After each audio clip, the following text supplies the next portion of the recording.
अस्सलाम वालेकुम दोस्तों, मैं आपको परफेक्ट वेब सॉल्यूशंस की तरफ से वेब डिज़ाइन के एक और क्रैश कोर्स में खुशामदीद कहता हूं।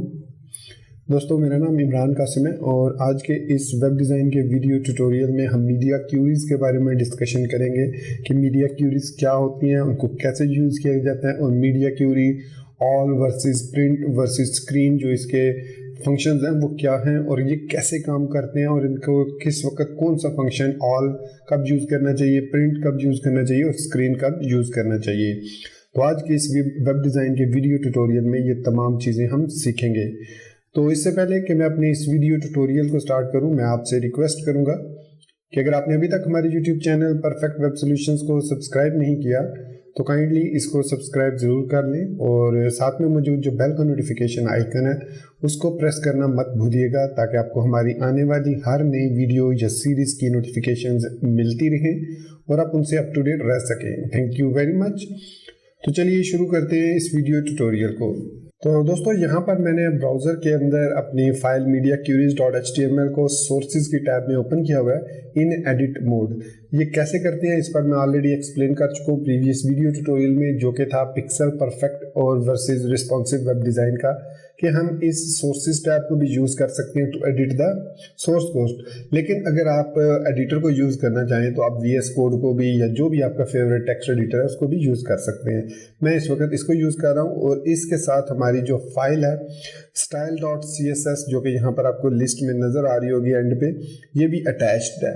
तो जो कोड भी मैं यहाँ पर लिखूँगा CSS का, वो कोड इस HTML पर इम्प्लीमेंट हो जाएगा। तो सबसे पहले हम जो है देखते हैं कि मीडिया क्यूरीज में ऑल, प्रिंट और स्क्रीन का क्या मकसद होता है। तो ऑल जो मीडिया है, मीडिया क्यूरी के साथ जब हम ऑल कीवर्ड यूज़ करते हैं तो इसका मतलब है कि ये जो स्टाइल है ये प्रिंट मीडिया और स्क्रीन मीडिया दोनों के लिए अप्लाई होगा। और अगर हम ऑल, प्रिंट या स्क्रीन में से कोई भी कीवर्ड यूज़ नहीं करते तो बाय डिफ़ॉल्ट जो उसके साथ कीवर्ड होता है वो ऑल होता है। तो जो प्रिंट है वो प्रिंट जो हमारे पास जो हम चीज़ प्रिंट करना चाह रहे हैं, पेज, अगर एक पेज को हम प्रिंट करना चाह रहे हैं तो उस पर जो स्टाइलिंग अप्लाई करना चाह रहे हैं वो हम प्रिंट @मीडिया प्रिंट के थ्रू करा सकते हैं। और इसी तरीके से स्क्रीन की मदद से हम जो है वो जो भी आप व्यू करते हैं स्क्रीन ब्राउज़र में या किसी एडिटर में, तो उस पर आप इसको स्क्रीन के ज़रिए उस CSS को अप्लाई कर सकते हैं। तो फॉर एग्जाम्पल मैं इस वक्त style.css में मौजूद हूँ। यहाँ पर मैं लिखता हूँ @media min width 320 पिक्सल। अब मिन विड्थ क्या है, मैक्स विड्थ क्या है, इस पर भी मैं ऑलरेडी वीडियो ट्यूटोरियल बना चुका हूँ जो कि आपको इसी सीरीज़ की प्लेलिस्ट में मिल जाएगा और इस प्लेलिस्ट का लिंक आपको इस सीरीज़ की किसी भी वीडियो के अंदर डिस्क्रिप्शन में पहले लिंक्स में मिलेगा और आप उस पर क्लिक करके उस पूरी प्लेलिस्ट को देख सकते हैं या जो भी वीडियो ट्यूटोरियल देखना चाहें उसमें से वो देख सकते हैं। Each video is a complete video, मतलब उसका लिंक दूसरे के साथ किसी और तरीके से हो सकता है लेकिन डायरेक्ट लिंक नहीं है। तो यहाँ पर मैंने लिखा जी मीन विड्थ 320 पिक्सल। तो यहाँ पर अब मैं कहता हूँ H1 कलर रेड। जैसे ही मैंने कलर रेड लिखा, सेव किया, तो हमारे पास जो मीडिया क्यूरी का कलर है वो रेड हो चुका है जो कलर है। लेकिन यहाँ पर अगर मैं फाइल में जाता हूँ और प्रिंट पर क्लिक करता हूँ कि सपोज मैं इस पेज को प्रिंट करना चाह रहा हूँ, तो आप देखेंगे कि यहाँ पर हमारे पास जो लोड होगा उसमें प्रीव्यू में भी जो मीडिया स्क्रीन का कलर है वो रेड कलर का आ रहा है। इसको आप पोर्ट्रेट कर लें, लैंडस्केप कर लें आपको ये, फिर इसके बाद मोर सेटिंग में जाके आप इसका साइज चेंज कर लें। देखें इसको आपको कलर जो है वो रेड ही मिलेगा।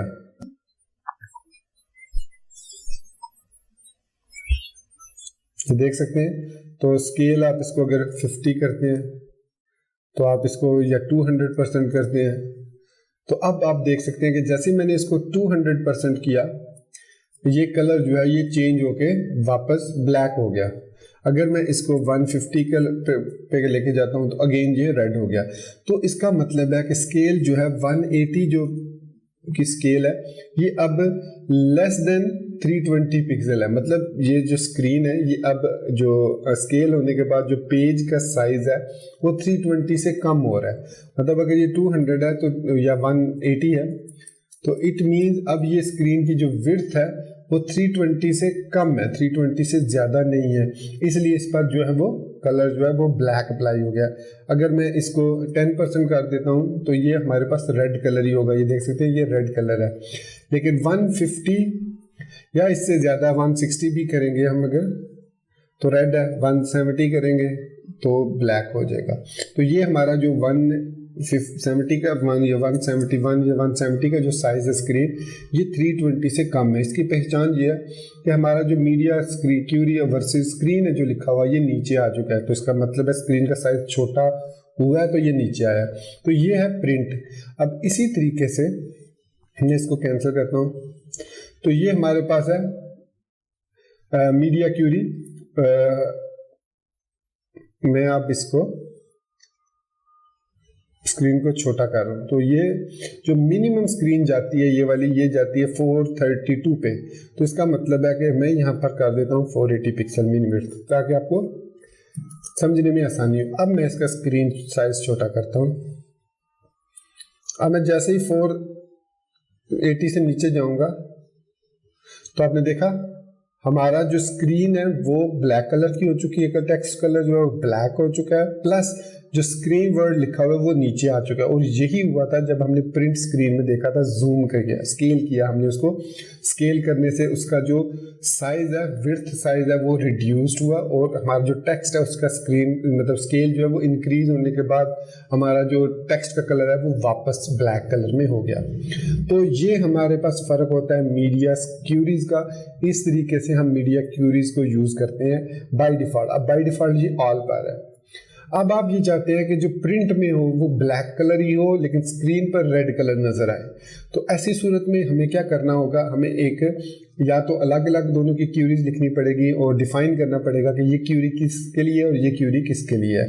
वो किस तरह करते हैं, वो हम लिखते हैं मीडिया, और यहाँ पर मैं लिखूंगा स्क्रीन, एंड फिर हम यूज करेंगे द कीवर्ड एंड। जब हम मल्टीपल स्क्रीन रेजोल्यूशन, ये स्क्रीन टाइप है और ये स्क्रीन रेजोल्यूशन है, इसमें हमने एंड का ऑपरेटर यूज करना है, मस्ट यूज करना है बताने के लिए कि जब मीडिया स्क्रीन हो और उसकी मिन विड्थ ये हो तो कलर उसका ये होना चाहिए। और इस सूरत में मैं अगर इसको सेव करके फाइल में जाता हूँ दोबारा और प्रिंट पे जाता हूँ,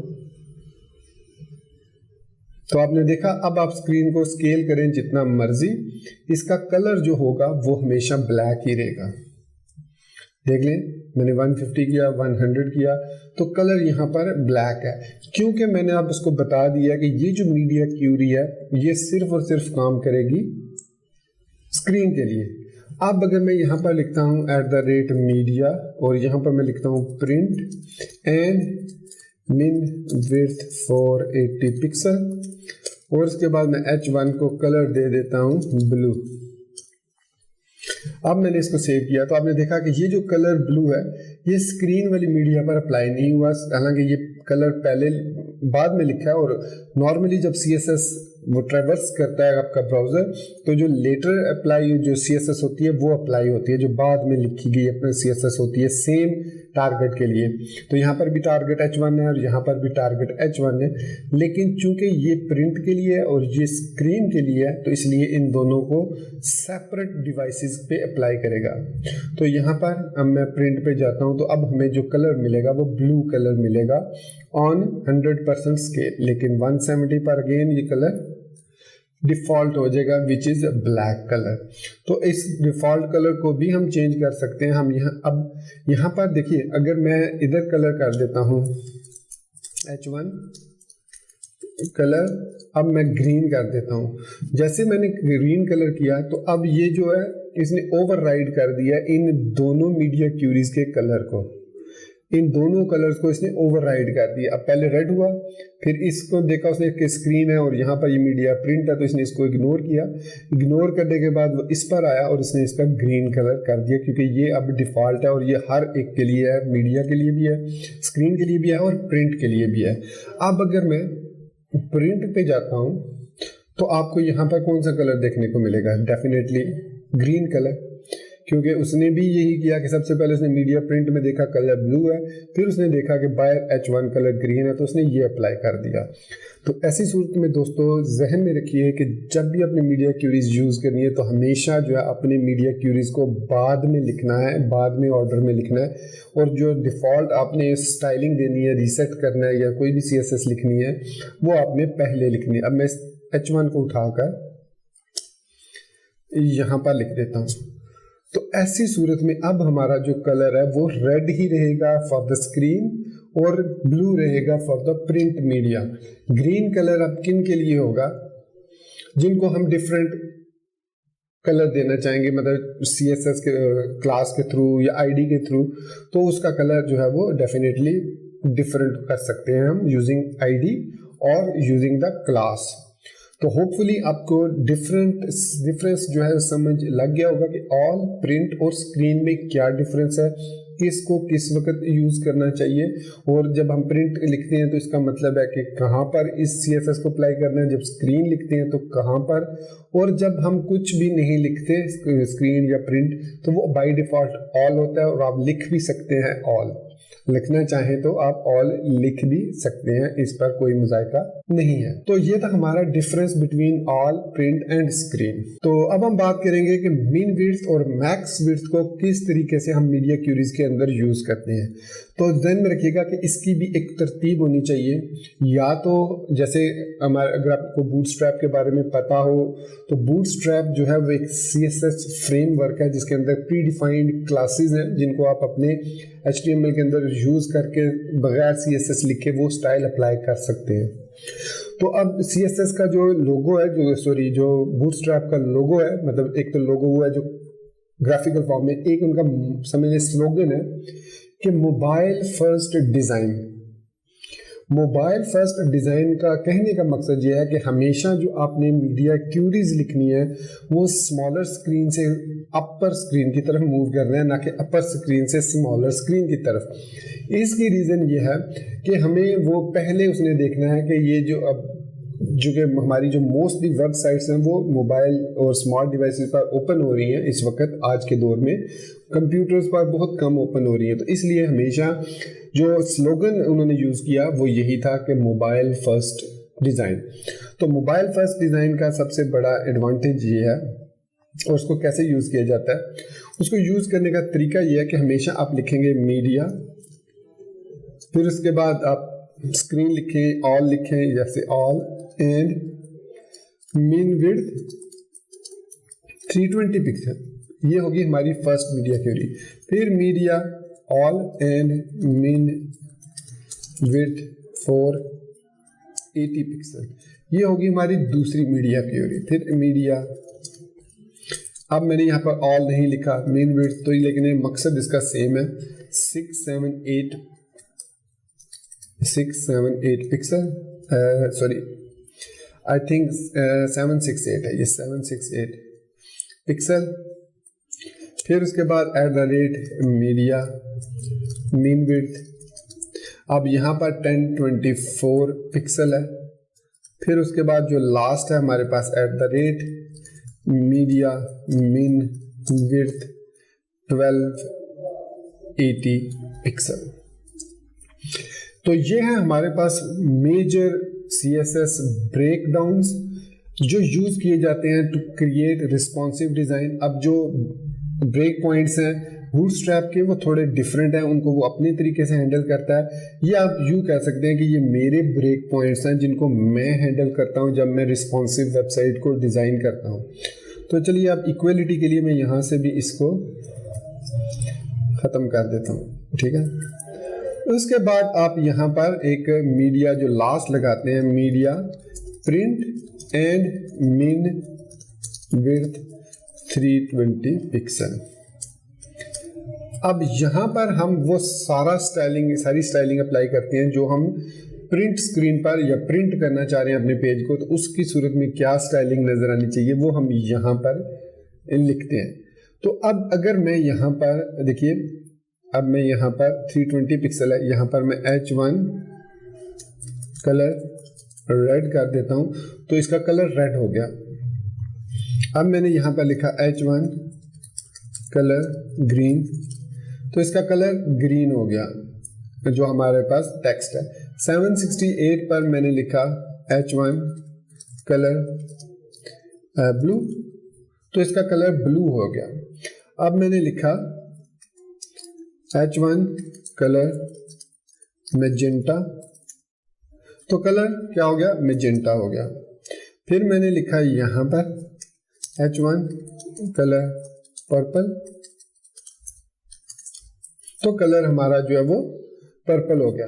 इसकी रीज़न ये है कि सबसे पहले जब उसने स्क्रीन की रेजोल्यूशन को देखा तो उसने इन सारी CSS को इग्नोर कर दिया। जब उसको ये वाली CSS 1280 पिक्सल वाली CSS मिल गई मीडिया क्यूरी, तो इसने इन सब को इग्नोर कर दिया, इन सारी स्टाइलिंग को इग्नोर कर दिया, ओवरराइड नहीं किया, इग्नोर कर दिया। अब मैं फ़र्क आपको बताता हूँ इग्नोर करने में और ओवरराइड करने में क्या फ़र्क है। देखिए यहाँ पर मैं क्लिक करता हूँ इस आइकन पर और यहाँ पर फिर मैं इस H1 पर क्लिक करता हूँ। अब यहाँ पर आप देख सकते हैं हमारे पास, ये देखिए हमारे पास इसने जो ये H1 ग्लोबल था, फिर मीडिया क्यूरी मीन विड्थ 320 उसने इसको क्रॉस आउट किया, फिर उसने H1 ग्रीन ब्लू मैजेंटा इन सारी CSS को उसने इग्नोर किया। इग्नोर करने के बाद उसने इस पे अप्लाई किया। अब ये है ऑर्डर हमारा मोबाइल फर्स्ट। अब देखिए मैं इसी ऑर्डर को रिवर्स कर रहा हूँ तो फर्क क्या होगा।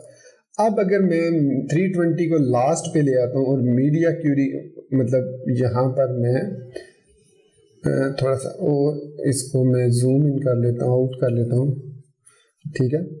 तो अब मैं यहाँ से इस मीडिया क्यूरी को उठाता हूँ, Ctrl X किया और यहाँ पर Ctrl V किया। अब देखिए कलर मैजेंटा हो चुका है, फिर इसको कट किया, फिर यहाँ पर मैंने पेस्ट किया, कलर ब्लू हो चुका है।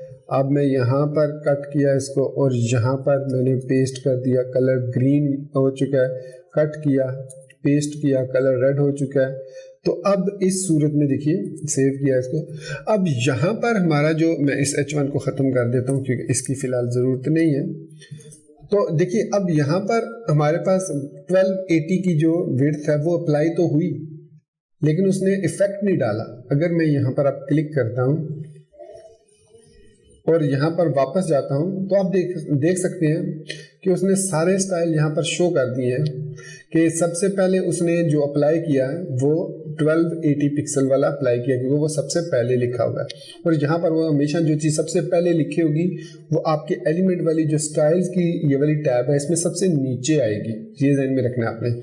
तो उसने इन सब को क्रॉस आउट किया और क्योंकि ये स्टाइल उसने अप्लाई कर दिया 1280 वाला, क्योंकि इसका स्क्रीन का जो विड्थ था वो 1280 से ज़्यादा है।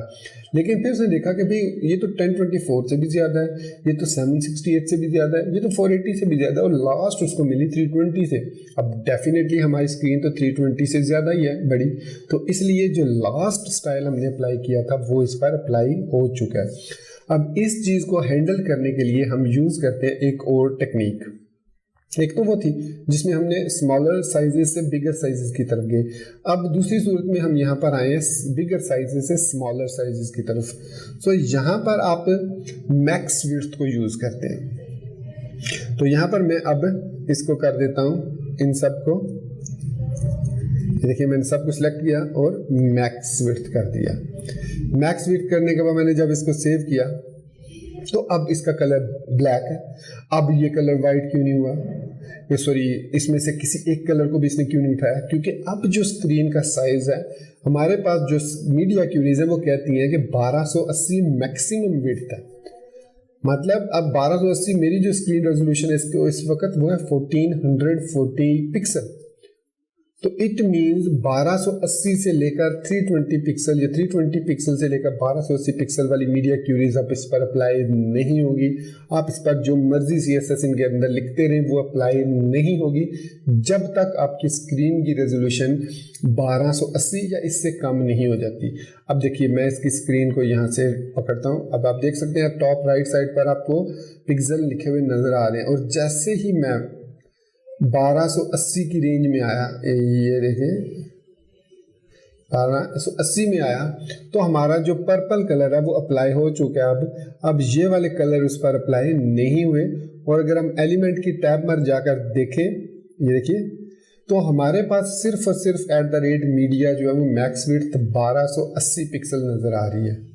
अब जो बाकी CSS थी वो लोड ही नहीं हुई क्योंकि मीडिया की जो उसने फाइंड की है विड्थ वो 1280 है। इसी तरीके से अगर मैं इसको और छोटा करता हूँ और 1024 पिक्सल पर ले जाता हूँ इसको, 1024, ये देखें 1024 से लेस। तो अब यहाँ पर आप देखिए उसने पहले मीडिया क्यूरी अप्लाई की 1280 वाली। मैं इसको रीलोड करता हूँ। उसने पहले 1280 वाली अप्लाई की उस पर, लेकिन फिर उसने फाइंड किया कि भाई मैक्स विड्थ तो 1024 पिक्सल है, तो इसका मतलब है कि ये वाला कलर उसने ओवरराइड कर दिया, ये इसको बाद में मिला। फिर इसी तरीके से जब हम इसको नीचे लेते जाएंगे तो हमारी जो स्टाइलिंग है वो अप्लाई होती जाएगी। तो अब इस सूरत में हम क्या करेंगे, हम इसमें सोर्सेज में जाते हैं और यहाँ पर हम जो है वो मिन विड्थ दे देंगे 1280 पिक्सल, सिर्फ यहाँ पर। सेव किया, तो जैसे ही सेव किया अब हमारी जो स्क्रीन की रेजोल्यूशन है वो अब मिनिमम विड्थ 1280 पिक्सल या उससे बड़ी होगी। तो वहां पर हमारा जो विड्थ होगी, जो साइज होगा वो होगा जो भी आप डिफाइन करेंगे। सपोज मैं यहाँ पर इसमें एक डिव ले लेता हूँ जिसकी आईडी मैं दे देता हूँ रैपर। अमूमन आपने ये चीज़ें रैपर नाम के आईडी देखी होगी या क्लास देखी होगी सर्टन HTML फाइल्स में। मैं इसको सेव करता हूँ। अब इसकी आईडी मैंने रैपर दे दी और यहाँ पर सोर्स की टैब में style.css में मैं यहाँ पर 1280 में लिखता हूँ रैपर विड्थ 1170 पिक्सल।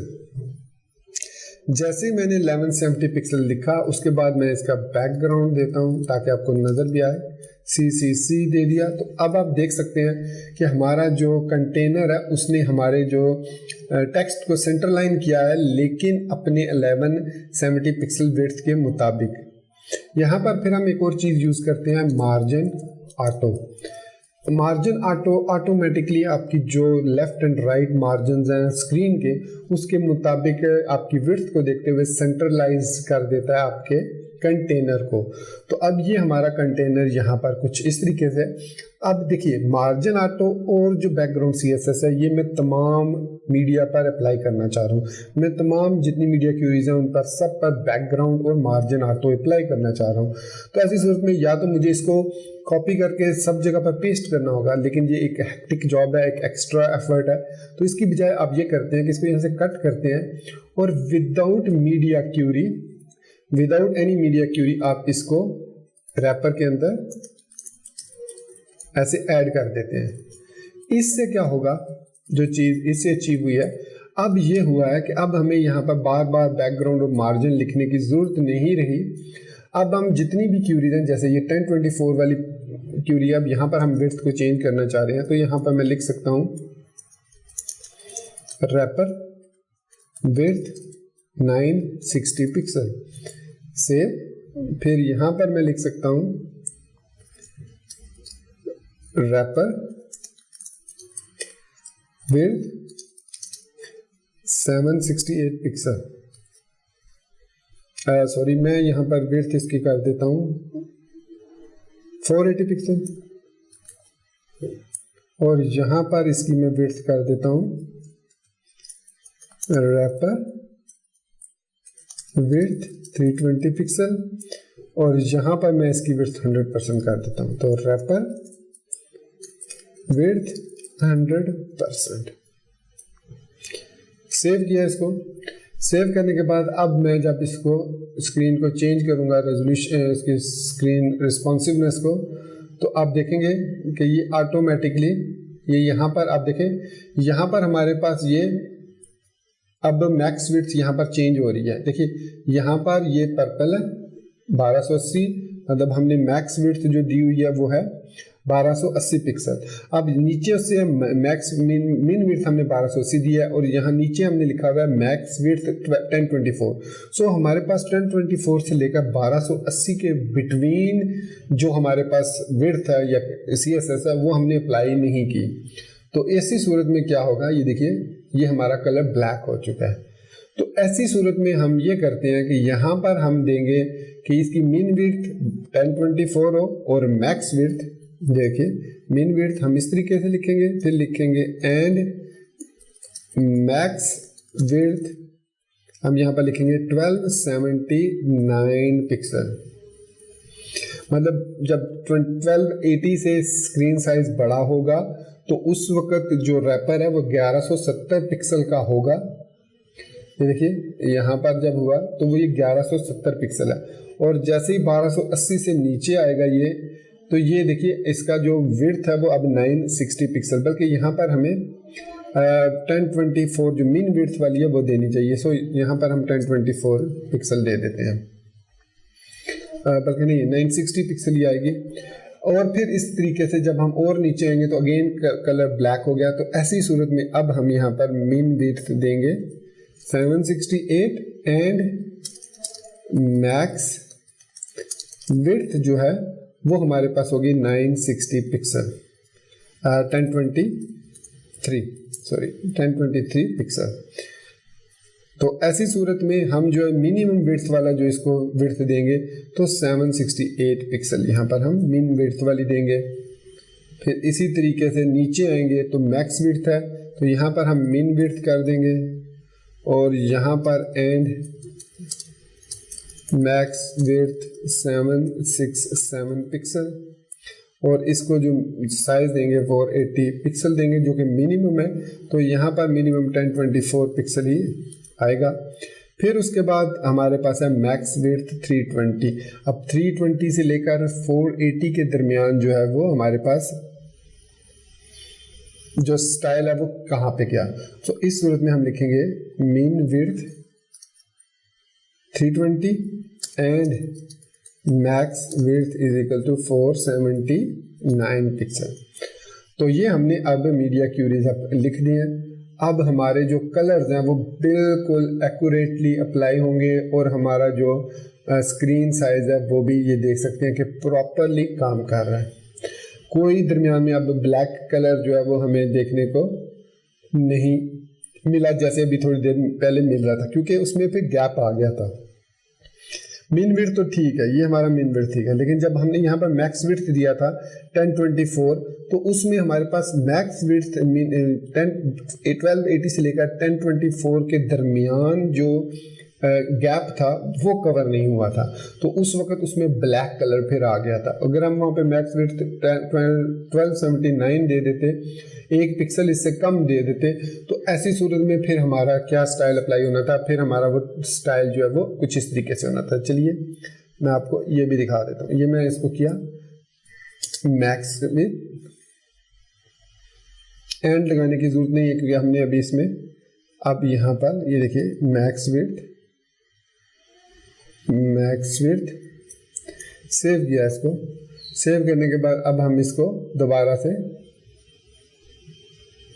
अप्लाई कर रहे हैं। ये देखें,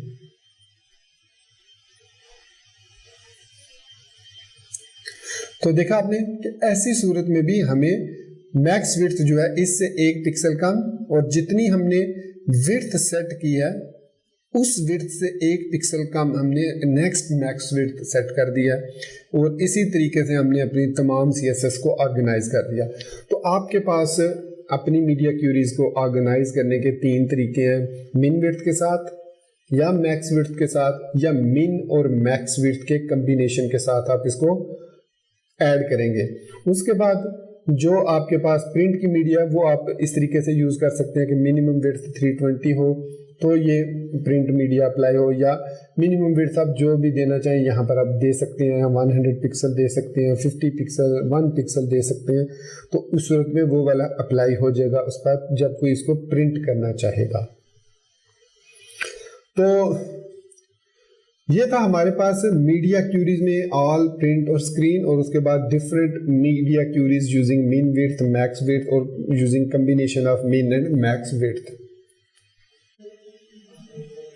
तो दोस्तों ये था हमारा आज का मीडिया क्यूरीज का वीडियो ट्यूटोरियल, और मैं उम्मीद करता हूं कि मेरा ये वीडियो ट्यूटोरियल आपको पसंद आया होगा। आपको कंफ्यूजन जो भी है रिस्पॉन्सिव वेबसाइट डिज़ाइन या आपको पिक्सल परफेक्ट डिज़ाइन के जो भी कंफ्यूजन हैं वो अब आपकी क्लियर हो चुकी होंगी, और आप मीडिया क्यूरीज को प्रॉपरली यूज़ करने के काबिल हो चुके होंगे, और आपको समझ लग गई है कि किस वक्त हमने मीन विड्थ यूज़ करना है, कब हमने मैक्स विड्थ यूज़ करना है, कब हमने मीन और मैक्स का कॉम्बिनेशन यूज करना है, किस वक्त हमने ऑल, प्रिंट या स्क्रीन, इनमें से कौन C media keyword type use करनी है।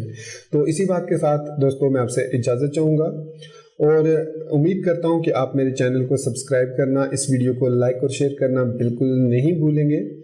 तो दोस्तों अपनी दुआओं में याद रखिएगा। Thank you very much for being with me till the end. Take care, good bye and अल्लाह हाफिज़।